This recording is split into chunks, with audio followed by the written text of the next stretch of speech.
Hello, and welcome to something a bit different to the stuff I normally do. A ranking of the kings and queen of Westeros. Yeah, I... Oh, I've just realised your hair is not fully covering his... it's merged. That'll just have to stay like that. Uh, yeah, this is entirely unscripted, entirely... I did plan out the ranking ahead of time, as you'll see. But yeah, I just like ranking stuff. And now I have an excuse to do it, so I will go ahead and do so.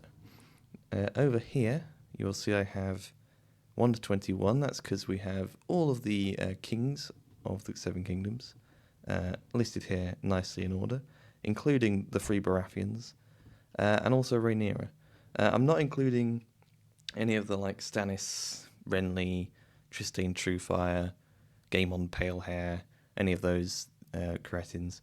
Because, I don't know, I just didn't want to. But Rhaenyra does make sense to include, I think, because she is actually, she is queen for 6 months. Oh, spoilers, by the way, if you hadn't already guessed. I'm sure it all ends well for her, and ignore, the order of the who comes after Rhaenyra if you don't want spoilers. There is going to be spoilers for everything in this, as you might expect, if you clicked on this video not knowing that. I'm sorry, but that's your fault. I blame you entirely. So yeah, without further ado, let's get started, shall we? The way I'm going to do is I'm going to reveal each layer as I pick them. They're already in place.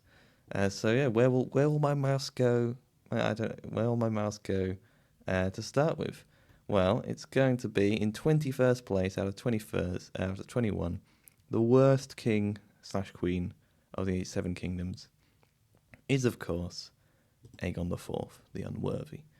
I think, is he the only one who has a negative... Oh, for God's sake, that's not going to work, is it? How have I managed that? Right, technical difficulties have been resolved. Aegon is big now. Is this... I need to centre that a bit more. Yeah. So, yes, Aegon IV, the Unworthy. Not a particularly scolding hot take for the worst king. But I think it is generally a toss-up between him and Aerys II. I think Aegon IV is quite a bit worse than Aerys II, for reasons I'll get to on later when I talk about Aerys. But for Aegon, he has kind of sort of a bit of everything that you could have as being bad in a king. He's sort of personally quite horrible, horrible to his wife, horrible to all of his mistresses, horrible to everyone around him. Horrible to his brother, horrible to his dad, who he possibly kills, which is probably, even if that was all he did, which it isn't confirmed, but it's kind of suspected that he poisoned Viserys II. Even if that was all he did, that would be enough to relegate him to the bottom 5, because Viserys is, by all accounts, a pretty decent hand of the king. Well, not by all accounts, as we're getting on to, but and as a result probably would have been a good king if he'd had more than a year to rule, so Aegon IV killing him is not great. But then he goes on to, as I said, be just a pretty horrible person to everyone around him.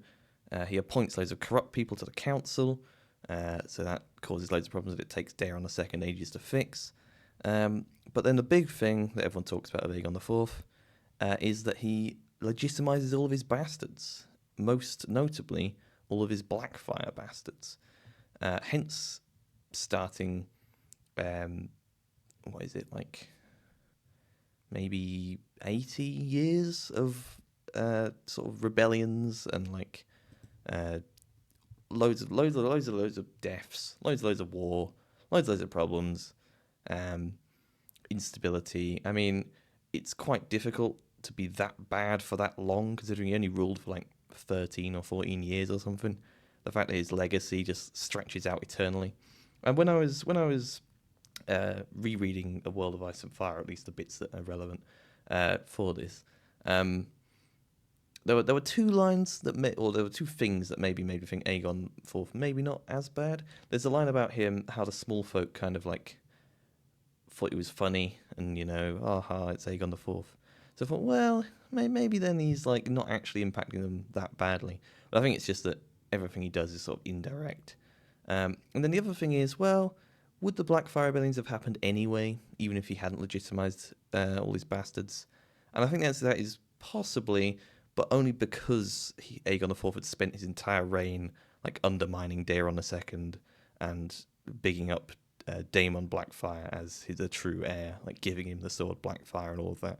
So really, Aegon IV, if he hadn't been king, the Blackfire rebellions would not have happened, and I think that's pretty bad. So that's why he's dead last. Let's see if Control Z will put him back where he belongs. There we go.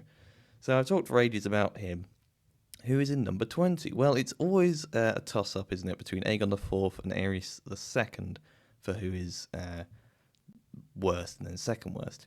So it will be no surprise that I have put Aegon II in 20th. Let's see if we can make him big as well. Oh, God. There we go. We selected him.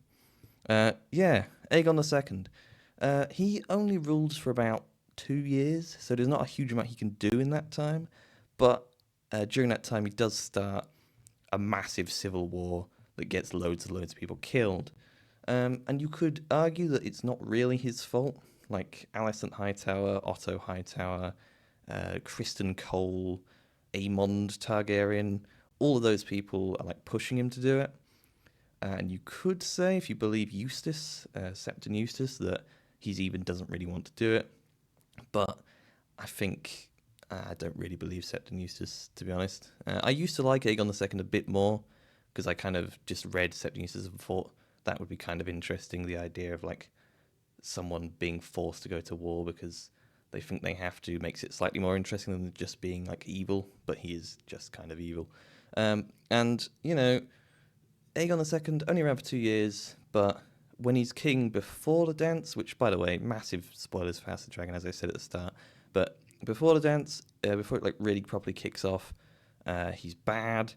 You know, he's a nonce. He's, you know, raping people. I can't. YouTube will get rid of me, so I'll have to bleep that out. But I don't know. Whatever. He's bad. All right, he's bad.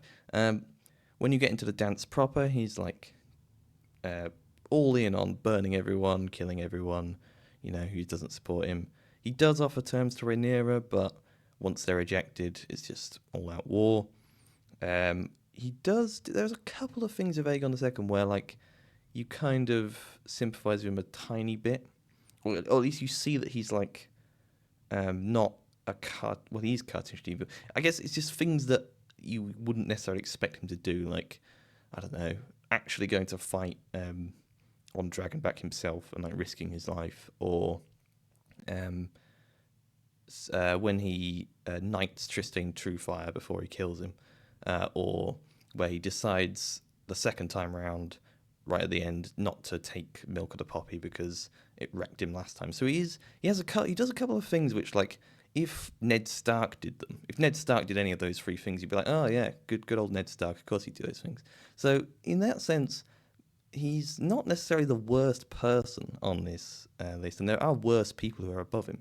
But because he's just so bad as a king, both sort of as because of the dance and also when he's actually king, like after the spoilers, Rhaenyra's death and the Greens are in charge, he he basically shoots himself in the foot and restarts the war by not reconciling with the Blacks at all.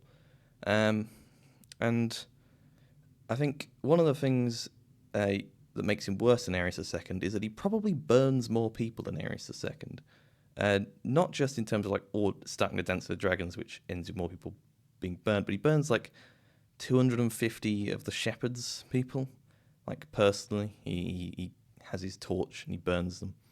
And I don't know how many people Aerys II burned, but I'd say that's probably probably more, as I will talk about later. So Aerys II pretty bad, but Aegon II even worse.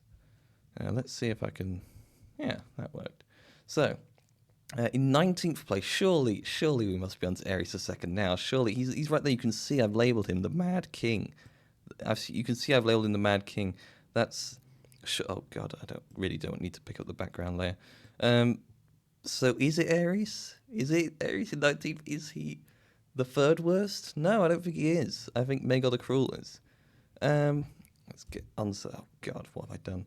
Uh, as you can see, like I'm using GIMP for this, because that's the level I'm at. Yeah, so Maegor the Cruel. Here he is. He's with his looking cruel and very low resolution because I made all these pictures small and now I'm blowing them back up again. A lot of people seem to like Maegor the Cruel. I'm not sure I get the appeal. I mean, I do think the Maesters are almost certainly very biased against him. He decapitates three Grand Maesters.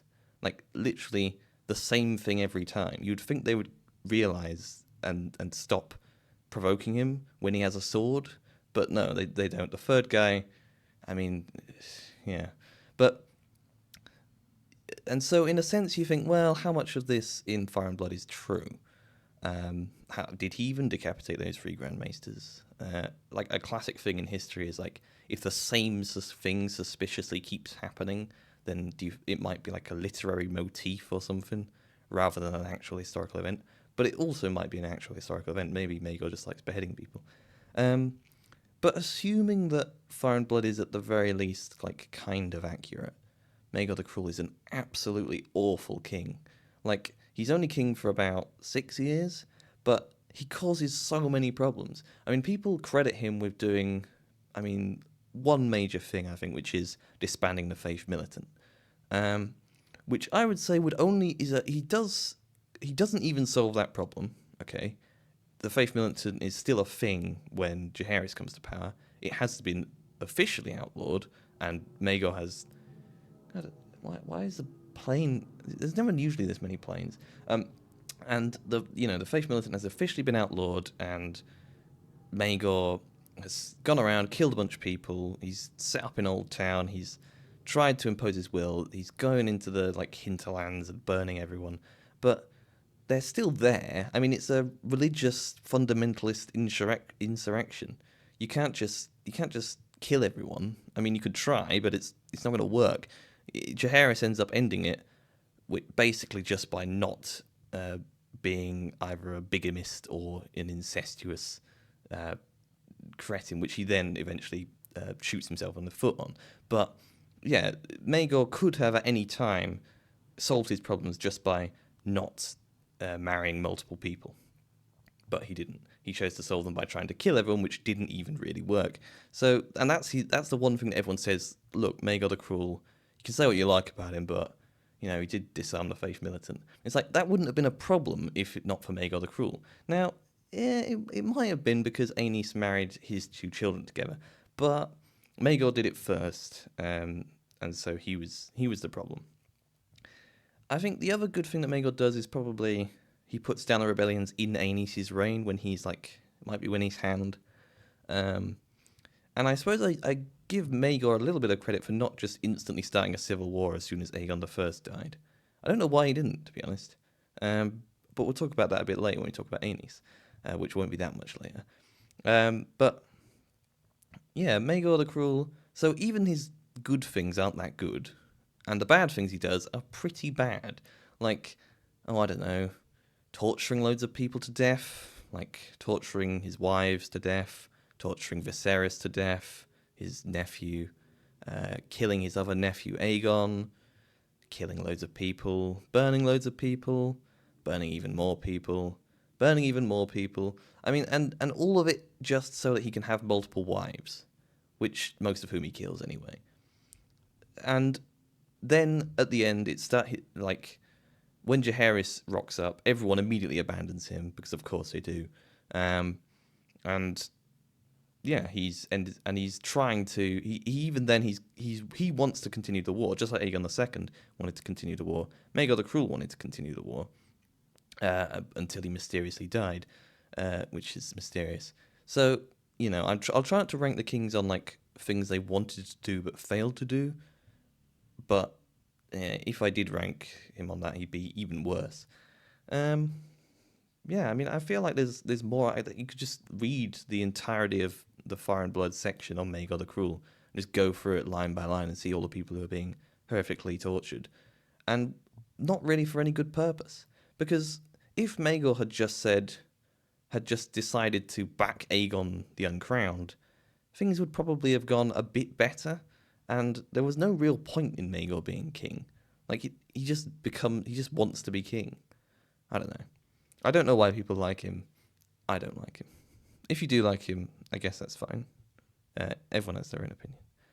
Let's put him back where he belongs, and finally get onto Aerys II, because surely there can't be anyone else worse than Aerys II here.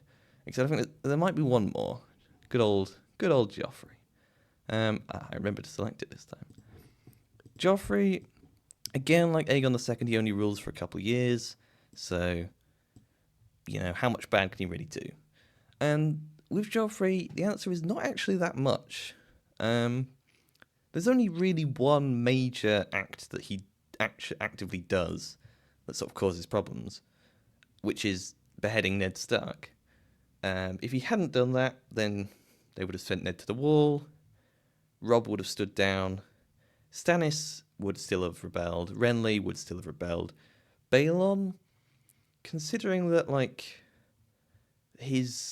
their main thing is to sort of go after the North and the Riverlands, which they can only do because the North and the Riverlands are off fighting their own war. Maybe Balon doesn't rebel. So if Joffrey doesn't do that, it's the War of the Three Kings instead of the War of the Five Kings. And, sorry, bit of a belch. Ugh, bit of vomit in that one. God.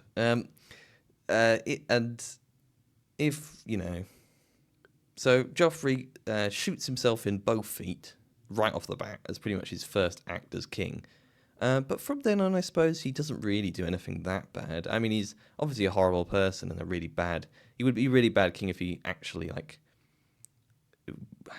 had any power.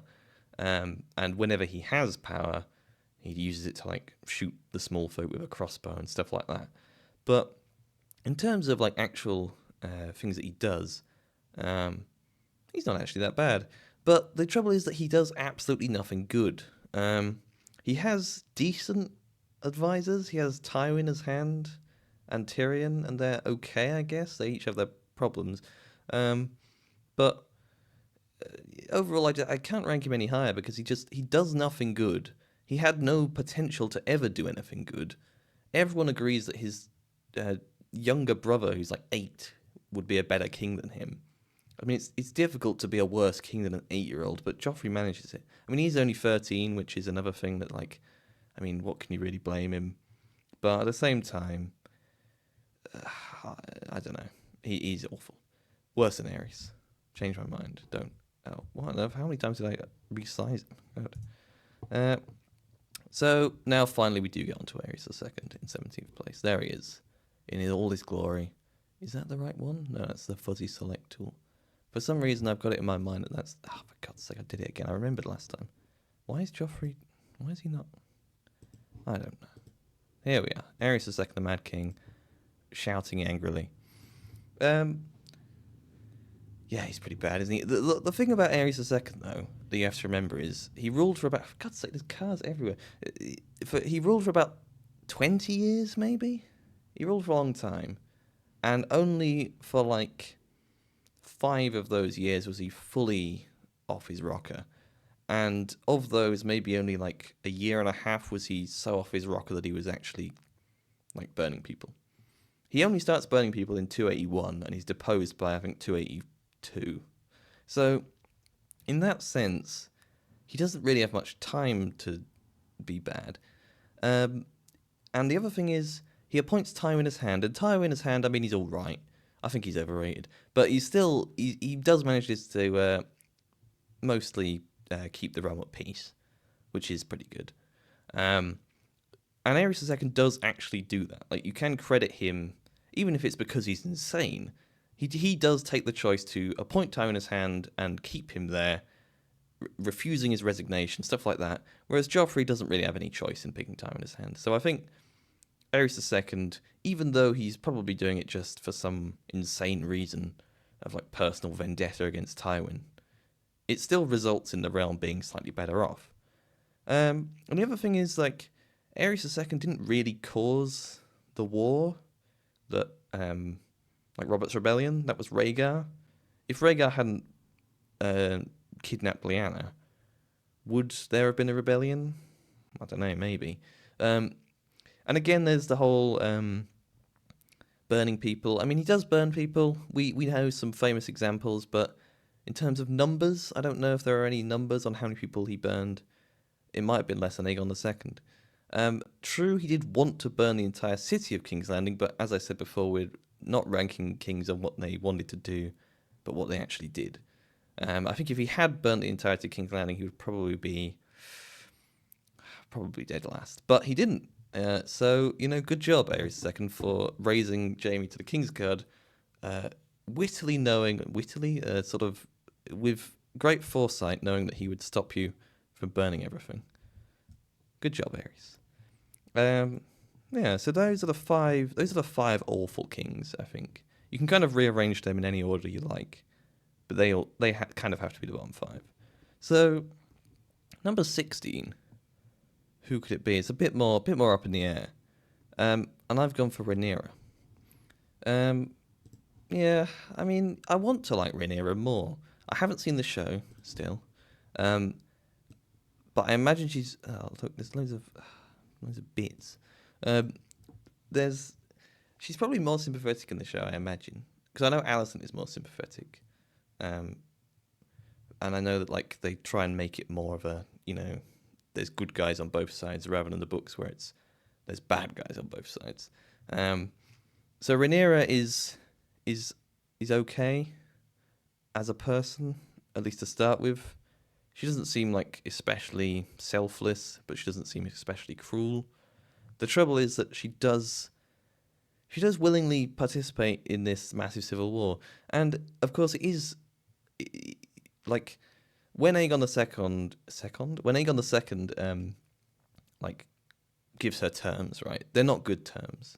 They involve like her 2 youngest sons being hostages, so it's not great, and you kind of know that like Aegon II would probably kill her the second he got the chance. So in that sense, it's probably not really a reasonable option. But nobody would take the decision to say, yeah, I know this will probably end with me and all my family dead, but I'm gonna do it because it's what's good for the realm. It wouldn't be reasonable to ask anyone to do that, even though everyone should do that. If you ever are in that position, don't take us all down with you. Take the hit. Take one for the team. But it's not reasonable to ask people to do that. But at the same time, the consequences of her decision are the Dance of the Dragons. And Aegon II is more to blame, I think, but she is also to blame. And then when she is actually queen, she's not very good at it. Granted, she's in a very, very difficult situation where she needs money and there's not really many ways to get it. But the taxes that she levies and that she has Bartimos Celtigar levy do bring her down. And then, of course, the sort of paranoia of alienating Nettles and Daemon and what's his face, the Valyrian bloke, although he does Adam Valyrian, and what sort of by extension pissing off the Valyrians. So, yeah, I mean, I'm thinking about the quantity of death here mainly, but also, if she had been queen, would she have been that good? Probably not. We saw that in the brief time she was queen. So I think she kind of has to be here, unfortunately. Although I do want to like her because she's the rightful queen and all that. But there you go. Yeah. So with her out of the way, rounding out this bottom third of the list here, we're gonna go with Aenys. Aenys. People don't like Aenys. I feel like I like Aenys more than most people like Aenys. I mean, look at him. How could you not like that beard? A lot of the Targaryens are drawn with this beard. This art for all the ones that look like this is by Amok, who did all of them, but I picked some other images for some of them. But yeah, Aenys gets a bad rap. All right, Aenys was king for 5 years, and for 4.5 of them or something, it was mostly okay. Sure, when he first came to the throne, there were a bunch of rebels that rose up, and he did absolutely nothing to stop them. And the description of him in Fire and Blood is like, you're sort of like, oh, come on, Aenys, come on, don't do this, don't do this to yourself. He like tries to call a great council to deal with the rebels. He like sends out troops and then brings them back again. And that's not great, but in his defense, he has kind of he's kind of dealt with the much bigger problem, right? The much bigger threat to the Targaryen dynasty, to the realm at large when Aenys comes to the throne, is Maegor the Cruel, right? Aenys doesn't really have a close friendship with his brother. He doesn't really like get on well, we're told. I mean, they're like 9 years apart or something in terms of age.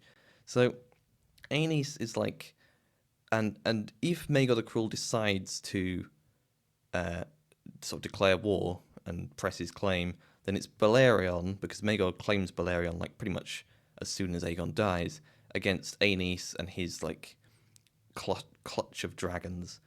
And that's the worst case scenario, right? And Aenys avoids that, and he does that pretty well. He basically says to Maegor, "We can be co-rulers." That's what he says, and it works. I mean, Maegor never betrays Aenys. Maegor works for Aenys. He's the king's hand. He puts down the rebellions along with Visenya.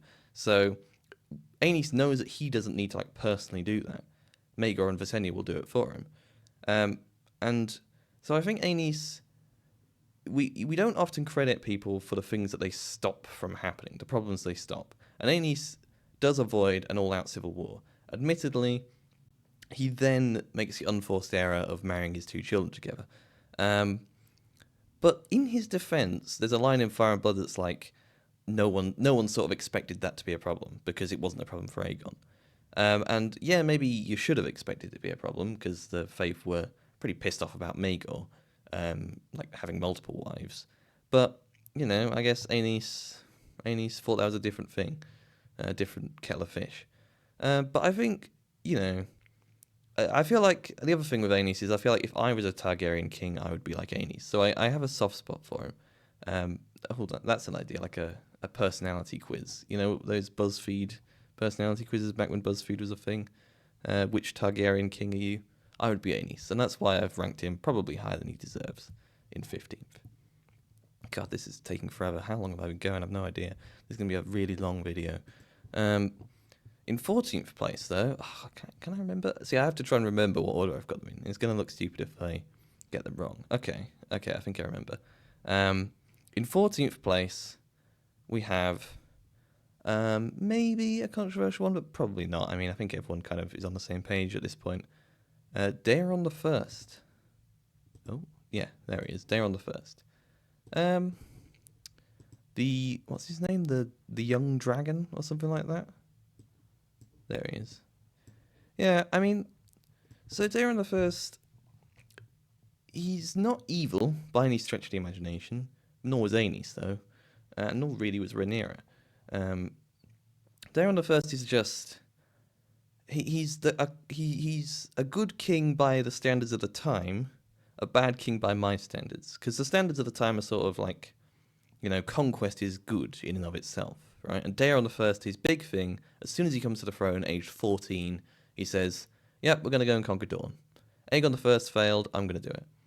And he does it. He invades Dorne, he takes it over, he puts down sort of the resistance, he beats all the armies, he does it without dragons, which is pretty impressive. And yeah, so, you know, mission accomplished. I mean, what else do you need? The trouble is that Daeron the First could not hold Dorne. There's a line in A World of Ice and Fire that's like, it took 10,000 men to take Dorne, it took 40,000 to keep it, or something like that. So that's 50,000 dead, and those are 6 kingdomers, you know, the 7 kingdoms other than Dorne.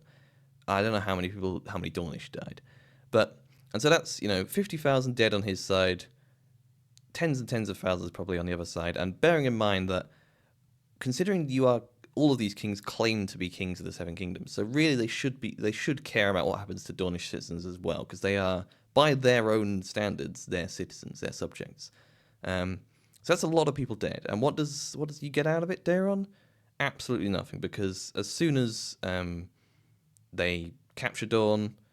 There's guerrilla warfare, all that sort of stuff, and then Daeron has to go back, keep putting down rebellions. Then they betray him and kill him, and then there's a peace because it was never going to work, right? You were never going to be able to forcibly conquer Dawn. And the thing is that Aegon I learned that the hard way. Daeron I didn't need to learn that the hard way. Aegon I did that for him. He just needed to read a history book, and he would have realised, actually, maybe conquering Dawn, not such a bad idea. And the thing is, he did read a history book, so we're told that his sort of military strategy for taking Dawn was based on Aegon's, or sort of learning from Aegon's mistakes, and not making the same mistakes. So he did learn the lessons of history, just learned the wrong ones. He learned we can take Dawn if we do this and that and this, not we could take Dawn, but there's no way we're going to be able to hold it. The only thing you can really credit him with is this peace deal results in a marriage, which ends up resulting in Dawn being brought into the realm peacefully, which was the only way it was ever going to happen, really. So I guess you could credit him with that, but I feel like crediting him with the peaceful annexation of Dawn when pretty much his entire reign was taken up with the violent annexation of Dawn is kind of cheeky. To be honest, we don't really have hard numbers. We don't really have hard numbers for how many people died in the Dance of the Dragons versus this Dornish War versus sort of the uprising of the Faith Militant. So it's hard to really say, Aerys II killed more people than Daeron I, or vice versa, So, yeah, but I think all of these bottom kings have a pretty high, I was going to say body count, but, they've all killed a lot of people. Daeron I, unfortunately, is one of them. Let's put him back there. In 13th, then, actually, I'm going to go for a piss. Right, back from my piss. So Daeron I, 14th. I checked how long this was, and we're at half an hour, and we're barely a third of the way through. So, yeah. Well, I'm not going to speed this up. I'm going to take as long as I need. So in 13th, who do we have? Well, it's someone who probably you were expecting to see a little bit earlier, which is Viserys I. In keeping with my pattern of rating the sort of weak-willed, sort of milquetoast kings higher than they probably should be, Viserys I. I mean, so Viserys I, in the plus camp, right? There's a line in Fire and Blood which I keep saying because usually I just have quotes readily available, but I don't here, which says something along the lines of, Viserys' first reign was the best time in Targaryen, history. They're apex of their power, right? The realm was very stable for Viserys' reign. At least there's no rebellions that I can think of. Things are great, his court is great. He's, putting all the feasts and tourneys and stuff like that. He's a magnanimous, open-handed king. But the big elephant in the room is the Dance of the Dragons and its succession. But I would argue that he's in a pretty difficult position. And the solution he goes for could have worked. Like, it's not... Obviously, it didn't work. And in that sense, it would never have worked. But you can't really blame him for thinking that it might work. Because it did work for the entirety of his reign. It was just when he died. That was the problem. By which I mean, like, when Viserys, when his first wife dies, he has a choice. He has a couple of choices. One of them is, like, name Daemon as his heir. And, I'm sure he has, like, light and dark in equal parts and all that, but Daemon would not be a good king. He'd be awful. He'd probably start a bunch of wars, do loads of stupid stuff. He does that even without being king. So, his other option is name Rhaenyra as his heir, which he does. But he knows, having done that, there's the possibility that, like, what if Rhaenyra dies? This happens, children die, it's medieval history. What if Viserys dies? Or I suppose, what if Daemon tries to claim the throne? There's problems there.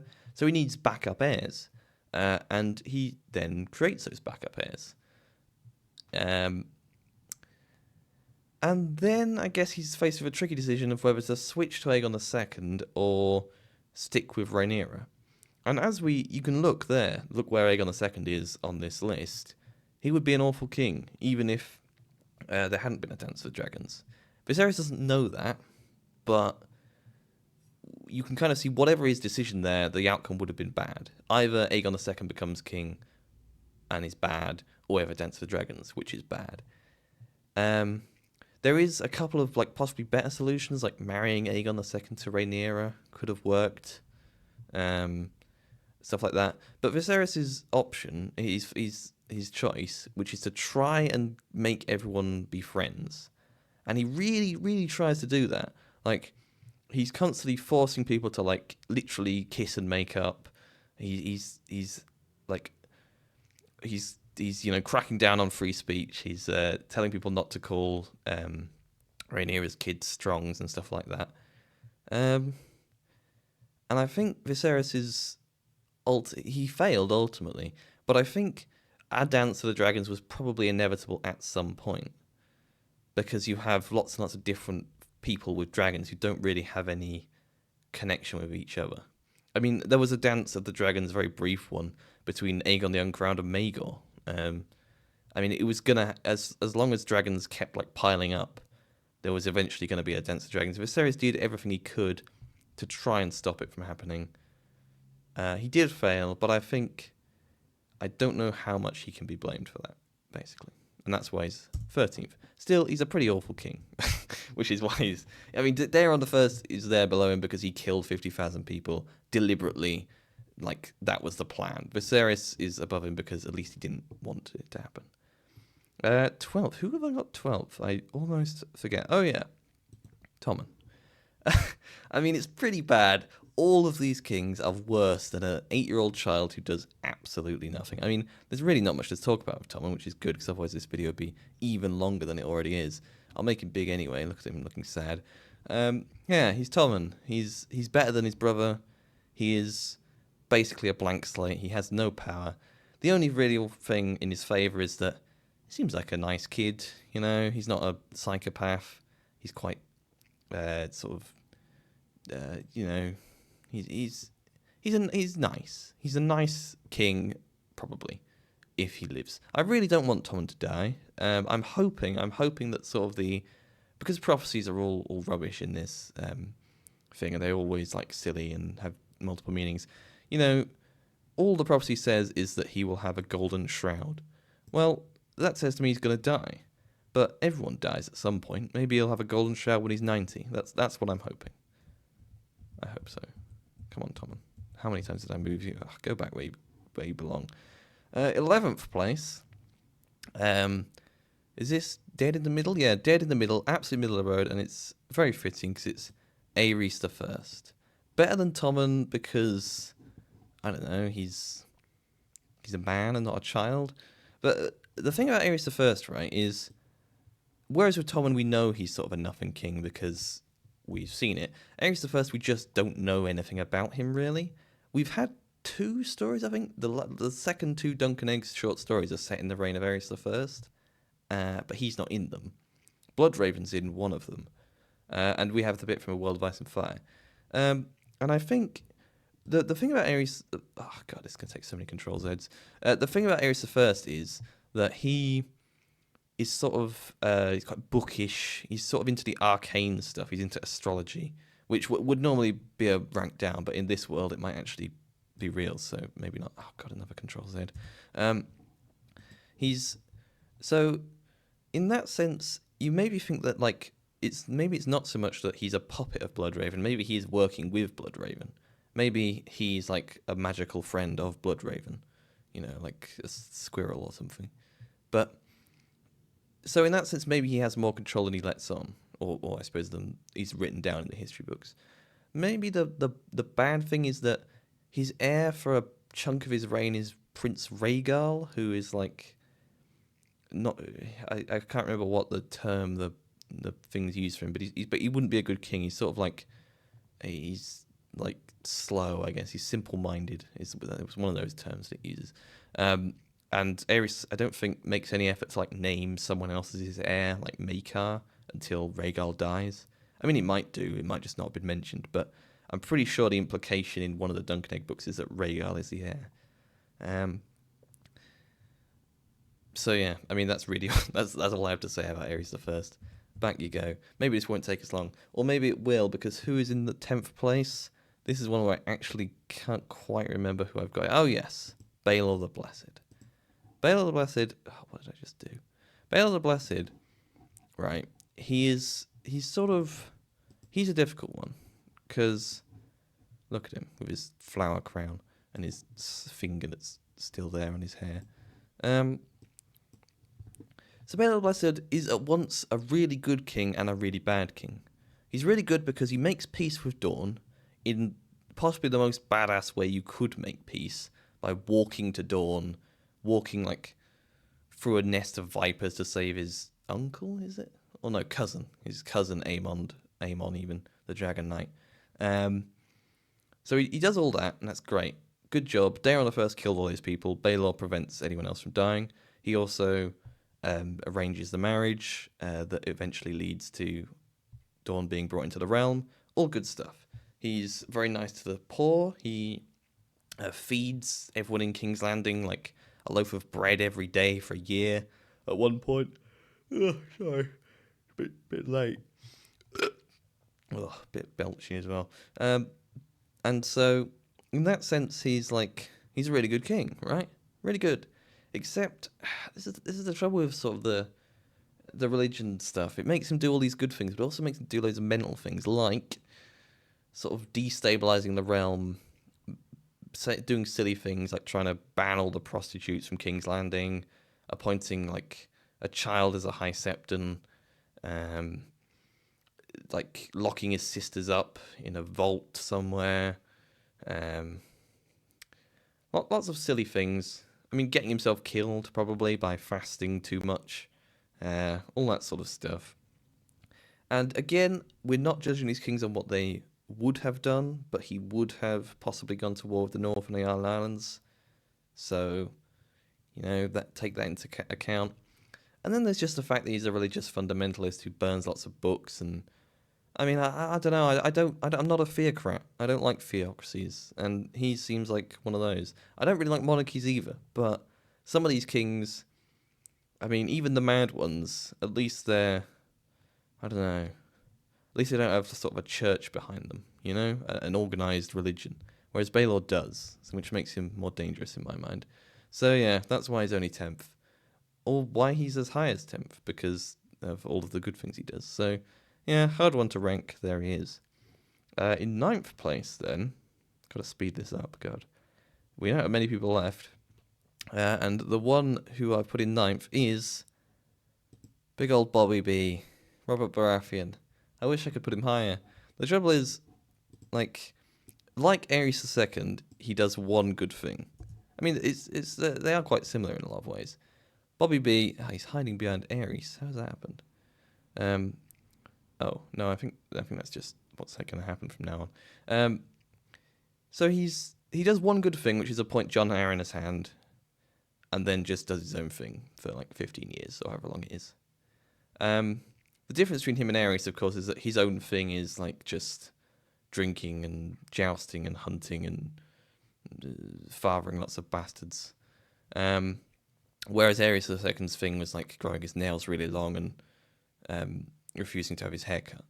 So Bobby B, he's basically Tommen, but if Tommen had appointed a hand who was really, really good. That's really all you can say about him. I mean, he does get points for being Bobby B, which puts him above like Aerys I, who might have done a similar thing with Bloodraven. I mean, is Aerys I the person who appoints Bloodraven as hand? Or does Daeron II do that? I think Daeron II does that.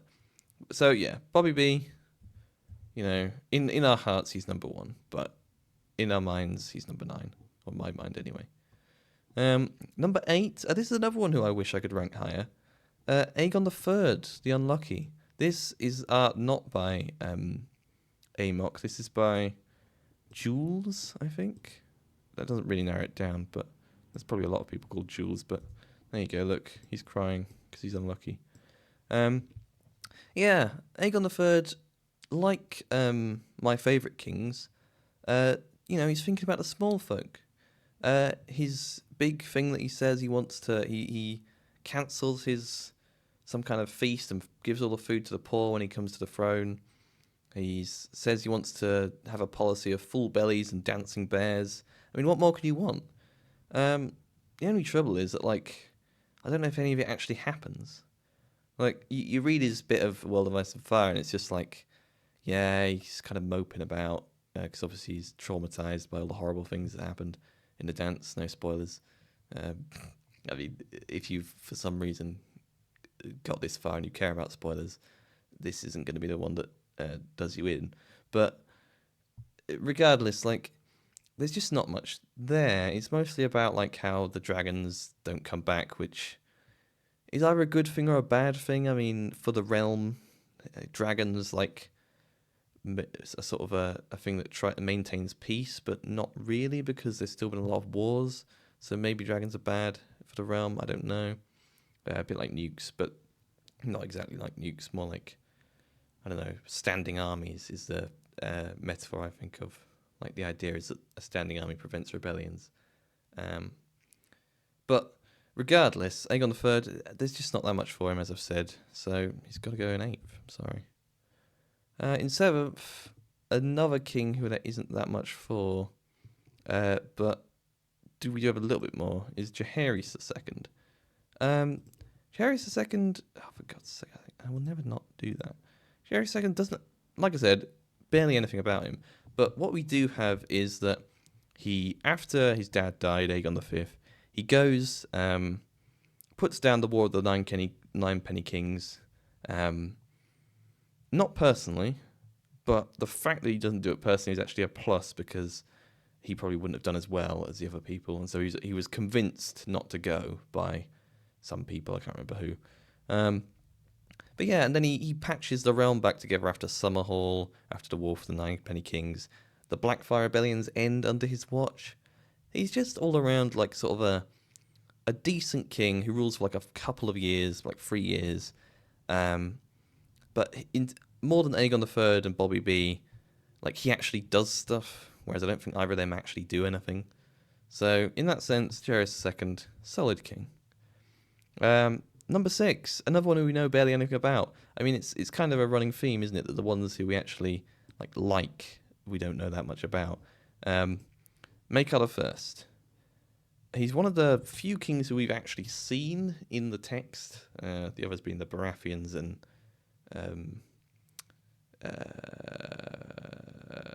well, I mean, apart from, like, Fire and Blood. Is there anyone else in the Dunk and Egg ones? Well, I guess Egg, obviously. But yeah, so he seems like a Stannis, obviously, as people have said. But he's I don't know. I mean, we don't have much about him as a king. We're just told that his reign was peaceful. So he had 11 years of peace, though he died putting down a rebellion. But it was like a non-event rebellion. So in that sense, 11 years of peace. I mean, what more can you ask for, really? That is pretty good. I mean, who else here so far has given the realm 11 years of peace? I mean, Aegon IV, maybe, but like an Aerys II, but they have other things going for them. Aegon III, I guess, will have quite a bit of peace, but Maekar I, maybe I should have put Aegon III higher, but yeah, I feel like Maekar I is. I realised I didn't put the firsts for any of them that didn't have ones after them, except for Maekar. I forgot to do that. He should just be Maekar. But yeah, he's good king, like Stannis. We like him. He's there. Like with these kings, I've just not really got a huge amount to say about them, because there isn't a huge amount to say, which is probably good, because otherwise this video would be 2 hours long. Number 5 then. We're down to the top 5. We've gotten rid of all the Baratheons. It's just Targaryens left. And in 5th place we have Viserys II. Viserys, so he's a good hand, probably. There's some weird stuff that about like how. So I mean, look how angry he looks. About how being fifth. Um, there's some stuff about how he's like some people blame him for Daeron the First and Baelord of the Blessed's mistakes. Some people say he poisoned Baelord the Blessed, which if he did was probably a good thing. But that first thing about them blaming him for their mistakes is a weird one because he does let Daeron the First invade Dawn, and he totally could have stopped that. I mean, Daeron the First is 14 when he becomes king. You could have started a regency. And Viserys II is like entrenched in power at that point. He's been Aegon's hand for a while. So, why does he let him go to Dawn?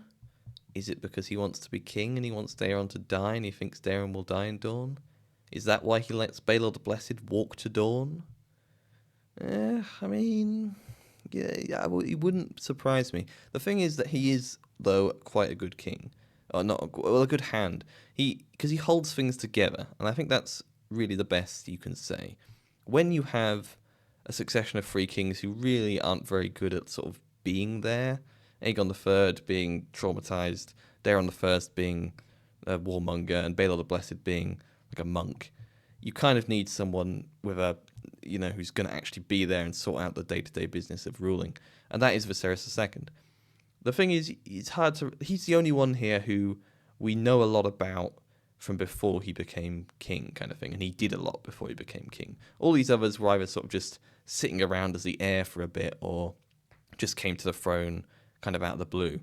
Viserys II, his best years are long before him by the time he gets to the throne. And there's like some token things that he does in his reign, like obviously whoever wrote that bit of a world by fire is like, I guess we've got to think of something. Trade, I guess it does some. I can't remember what the other things are. They're sort of the most generic things you can think of, like probably a bit of legal reform, stuff like that. But you do have to accept that he was probably the person who brought Dawn into the realm. I mean, it probably wasn't Baelor. He wasn't like behind that whole thing. So in that sense, yeah, Viserys II, he deserves fifth. I can't really justify putting him any higher there. Fourth. Now, this is an interesting one because I wanted to rank this one way lower. The trouble is that there are not many good kings. Like, even these ones, there's like, yeah, they're all right, but they're not great. So I can't really rank him the fourth person lower than any of these. And fourth person is Aegon I. So there's a lot of things that Aegon I does that are absolutely incredible. The biggest one, I think, is the King's Peace, which is the idea that if you go to war with another lord, you're breaking the King's Peace and therefore guilty of treason. And Aegon I is one of the few people who can actually do this because it kind of requires dragons to do. You can't really do this unless you have like high crown authority on CK3 or something. But you can't really do this unless you have the means to enforce it. And Aegon has the means to enforce it, whereas most of these kings don't. But the fact that he does it and the fact that it works is amazing. Saves loads of lives, probably. Countless lives. Who knows how many it saves. So great. Then the second thing is his conquest of the Seven Kingdoms, which he had to do in order to sort of put that in place. The idea that everything gets better because of that. There's not constant wars between everyone. That's good. Again, you can ask about intent, like why did he go to war? There's the whole thing from House of the Dragon, which again I haven't seen, about how he had a dream about the White Walkers or whatever. I mean, I don't know if that's true in the books. Apparently it came from Gurm, so maybe it's supposed to be. I mean, there is sort of the weird like question about no one really knows why he did it, why he invaded. So maybe it is all a selfless act. But if it is that, then the fact that he just didn't really like, there's no mention of him like beefing up the Night's Watch or anything like that. So kind of dropped the ball on that one. But yeah, so the conquest of the Seven Kingdoms done in as probably as bloodless a way as possible, I guess. He accepts like he people who fought against him. He sort of gives mercy a lot. He allows Torrhen Stark to kneel, stuff like that, rather than just going in guns blazing. And part of that might be because he knows that the only thing he has is his dragons, and if he loses one somehow, everything goes wrong, so he has to minimize the chances of that happening. So maybe it's not like a sort of merciful thing. Maybe it's just we want as few battles as possible, otherwise someone might get a lucky shot and kill either one of the dragons or one of him and his sisters. But even so, the end result is the kingdoms are united with as little slaughter as was probably possible. And that allows him to put in the King's Peace, which probably saves more lives in the long run, though the Targaryens being in charge does lead to all these massive wars, like the Dance of the Dragons, all these wars that involve everyone. I think the idea is that before then, there was always like a war going on, but it was like, the Riverlands versus the North or something, and presumably the Westerlands were like doing their own thing at peace. Whereas when the Seven Kingdoms goes to war, everyone goes to war. So, I mean, how many lives did it save? Hard to tell, impossible to quantify. The reason he's this low is because of the Dornish War, which lasts for 9 years, from 4 to 13, and is basically Vietnam, right? America's involvement in Vietnam. First troops properly sent in 1964. Last ones got out in 1973, so 9 years. Same sort of lineup. It's I don't know. It's a mess. It's the Dornish War. Burns lots and lots and lots of people. Kills so many people. I mean, you can. I can say that here, and it just sort of rolls off like water off a duck's back. But I mean, you can't kill like that many people over 9 years and sort of get away with it in terms of a ranking like this. Like when I'm considering, according to Aegon I at least, Dorne is part of his kingdom. So everything that happens to those people is counted towards what's good for the realm. And if you do accept that Aegon I was doing all this for some higher purpose, conquering Dorne doesn't really achieve any higher purpose because he would be unable to hold it, and he is unable to hold it, and he doesn't really learn that. Like, the Dornish War doesn't end because Aegon I sees the error of his ways. It ends because he gets a letter from the Prince of Dorne, and we don't know what was in that letter, but it probably wasn't, hey, stop doing this, please. It's killing lots of people. It was probably some sort of personal threat against either him or his kids or Visenya or Rhaenys if she was somehow still alive somewhere. So, yeah, I can't rank him any lower than this, but I don't want to rank him any higher than this, and that's why he's fourth, because he's a war criminal. So there. Top three now, and in third place we have Daeron II the Good. I mean, he's good, isn't he? What more do you want? It says it right there in his name. Yeah, he's good. Yeah. Well, the thing about Daeron II, right, is he fixes a lot of the problems that Aegon IV caused. Gets rid of all corruption, sorts out all that stuff, which is pretty good, hence the name. But as well as that, he's pretty good at like stopping the Blackfire rebellions from happening for 9 years. Like, Daemon Blackfire doesn't rebel immediately. It takes, I think it's 9 years, for him to actually start kicking off, which is kind of impressive considering that Daemon III could have pressed his claim straight away, but didn't. And I think that's, a lot down to probably Bloodraven and stuff like that as well. But Daeron II the Good, being a good bloke, being a good king. And when the Blackfire rebellions do happen, he puts them down pretty well, pretty effectively. I mean, the thing about the Blackfire rebellions is they don't ever really seem that close to actually succeeding, especially like the silly ones, like the second one and the fifth one and the fourth as well, maybe. Like, the first is really the most successful, but it isn't. There isn't really any indication that it's going to be successful, and it only lasts for like a year or two. So, in that sense, he minimises the damage that Aegon IV causes. Rules pretty well for a pretty long time. Again, we don't have a lot on him. And so it feels bad that he's above Aegon the First, right? Because Aegon the First did the King's Peace and all that stuff, but he also did Dawn, didn't he? He did it. And Daeron did not do Dawn. Daeron did the opposite of Dawn. Daeron is when the Dawn is brought into the realm peacefully, right? It's Daeron's wife, who's the Prince of Dawn's sister or something like that. So, I mean, he did what Aegon couldn't. He did what Daeron the First couldn't. And he did it all without spilling a drop of blood. So I'd say that makes him pretty good. So now the top two. You can see here I've got Jaehaerys the First and Aegon the Fifth. I think it's probably no surprise who I'm going to pick. Everyone picks him as the top one. So in second place, it is Jaehaerys the First. Yes, I think Aegon's the best. But before we get onto that, Jaehaerys the First. There he is, looking old. He's a conciliator, isn't he? He conciliates. He does quite a lot of good stuff. He builds his roads, and I think people make fun of his roads, but the kingdom needs roads. All right, you can't not have roads if you want to be a good kingdom.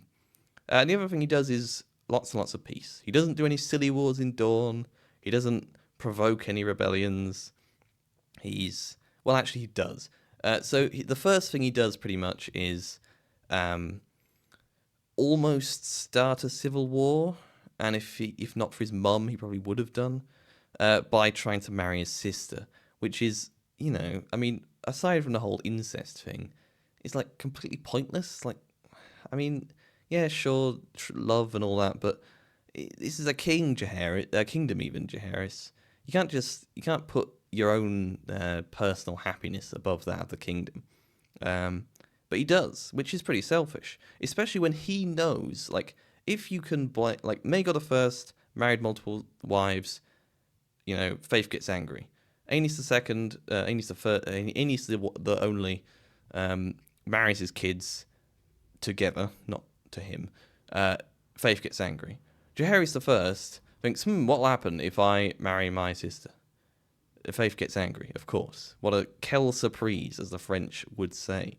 But the Faith don't actually get that angry, considering. But that's because Jaehaerys sorts it out, right? He conciliates. He does a pretty good job of mitigating that through, like, creating loads of religious doctrines, like doing a propaganda campaign, sort of doing some sort of, like, what's the word? Gunboat diplomacy, but with dragons, just parking a dragon next to Old Town. So all that sort of stuff. Does great. Well done, Jaehaerys. Good conciliation. But that was a problem you created. Just like how people credit Maegor with solving the problem he created, I can't really credit Jaehaerys for solving that problem. And besides that, it's just really the peace and all that, isn't it? It's lots and lots of peace. Lots of roads. The other thing is he picks good counsellors. So he has Alysanne, who does all of the Alysanne laws and does the new gift and all of that stuff. So that's really good. But how much can you credit Jaehaerys with that? Don't know, not that much. I mean, again, he did marry Alysanne, but he could have had her as like a sort of advisor, even not marrying her if he'd wanted to. He offers that to Rhaena at one point, so it's obviously on the cards. Septon Barth is his mate, and that he's great. Grand Maester Bennifer is pretty good. He has just a lot of good advisors. He's quite a good judge of character, Jaehaerys. And obviously there's the stuff with his daughters and his kids, that he's quite a bad father to a lot of them. I don't really count that a lot, but I will bring it up later. So when I'm talking about Aegon V, because Aegon V has the same problem, and I suppose with that, we should get on to Aegon V, the best king. I picked this image for some reason. It came up. I don't know. It's from like a short film made by HBO in 2017. He's looking like sort of gormlessly off to the left in his silly hat. There he is, Aegon V, the unlikely. Yeah, let's put him in front of all these people now. There we go, where he belongs. Yeah, I mean, he's good, isn't he? I mean, judging by my standards, right? What I want from a king is someone who cares about the small folk. And Aegon V cares about the small folk. Jaehaerys, as much as he wants to build his roads, he sees everything from a lord's perspective. He's like, Why is my land so rubbish? Why does everyone take so long to follow me on my dragons? That's the way he sees things. And so he only sees things through a commoner's perspective when he has commoners around him, like Septon Bath. But that is not nothing compared to Aegon V, who, you know, when Varys is explaining to Kevin what makes a good king, he's talking about Aegon VI, but he's talking about Aegon V. You know, someone who was raised as a commoner, you know, knows what it's like to suffer hardships, knows what it's like to has seen the breadth of the kingdom he rules as, you know, through a peasant's eyes rather than through a lord's eyes, who understands what the problems that the people have. And no one else here really understands that. Like, Jaehaerys has to be told it by Alysanne and Septon Bath. I mean, most of the people don't even care, like, at all. Yeah, I mean, I can't even think of anyone else who cares at all. Like, maybe Daeron II the Good does, but, I mean, don't really have much to go on there. So really, Aegon V is pretty much in a league of his own on that category. And then you have the problems. So, obviously, like, his reforms don't all work. They don't all come into effect. He has a lot of opposition to them. But, at the same time, he has a lot of opposition and he doesn't, because there isn't, like, any big major rebellion. And the way that A World of Ice and Fire is worded, like, there's only a couple of people that even dare sort of openly defy him. So how many of them are fully, like, rebelling, like, in full? Not that many. I mean, he's able to stay in power pretty uncontested for, like, 25 years. He does make concessions, but there are enough of the reforms passed that when Tywin repeals them under Aerys, which is probably another good reason why Aerys should be lower, but when Tywin repeals them, that's like a big deal. So Aegon V put these reforms in place. They lasted throughout all of his reign, the 3 years of Jaehaerys, and, I don't know, maybe like 5 minutes of Aerys's, but they could have stayed there. Tywin only got rid of them because he is a lord, and so he likes having all of his rights to oppress the peasants. You know, and so it wasn't really that much of an issue, I think. I think it's overblown. And, like, there's so many things he does, like sending food to the north during this, like, difficult winter. And everyone's like, oh, he's sending too much food to the north. Oh, because of course they do. They're from the south. They don't care about us northerners. But, yeah, I mean, that's you know, what more could you ask from a king? I suppose the one thing you could ask is him not to blow up his entire family. Yeah, I can see that. I can see that point. To be fair, though, I don't know what you can really say to justify that. I mean, you can see where he's coming from, right? Trying to get dragons. He is probably right that if he had dragons, he could do more to help people. So you can see his point. But, I mean, it kills probably quite a lot of people. But it's not like they're more in, like...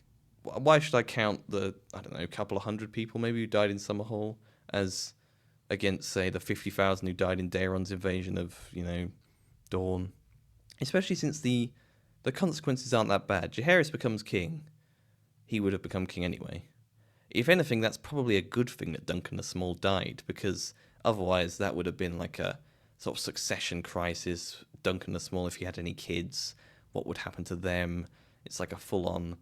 That's whittling down the Targaryen family tree is not actually a bad thing. I mean, what happens if you don't do that is you get a dance of the dragons. In this case, it would be without dragons, just a dance, if it had happened after Aegon V. And it probably wouldn't have happened to him or his kids, but it might have happened to their kids, right? Like, if Aerys II was fighting against Duncan the Small's kids, for example, you know, because that probably would have happened, right? Once Aerys went mad, Duncan the Small's kids would probably have said, hang on, we're not having this. So, in that sense, Summerhall is bad, but it's not that bad. I mean, he just killed his family, guys. Don't we all do that by accident? You leave the oven on, and then you do a Summerhall? I don't know. I can see why that would be a deal breaker for a lot of people. But it's not for me. I love Aegon V the Unlikely and his silly hat. And I don't like Aegon the Cruel, or Daeron I, or Aegon the Conqueror. The rest are fine. But yeah, that was a ludicrously long video. Here they are, ranking the kings. Yeah, I don't know why. I just did this because I thought it'd be quicker. Not as like a video, but like quicker to make. I don't have to like script it and edit it and everything. So it will be. It has been a lot quicker, but I did spend a ludicrous amount of time making this stupid thing. I mean, I'd like to do another ranking thing, because I do like doing ranking things just in general. Maybe all the pretenders to the throne would be an interesting one, like the Blackfires, Rhaenyra, the silly Trystane Truefires and Game on Pale Hairs, Stannis and Renly, of course. That might be an interesting one. Let me know if you want to see that one. And also let me know how wrong I am in the comments. Tell me why Aegon the is the best. Tell me why Bobby B is the best. Tell me why Maegor the Cruel is the best. Go on. I would like to hear those arguments, because I don't think I don't get them, but maybe I'm missing something. But most of all, tell me why Tommen is the best. And thank you for watching, and goodbye.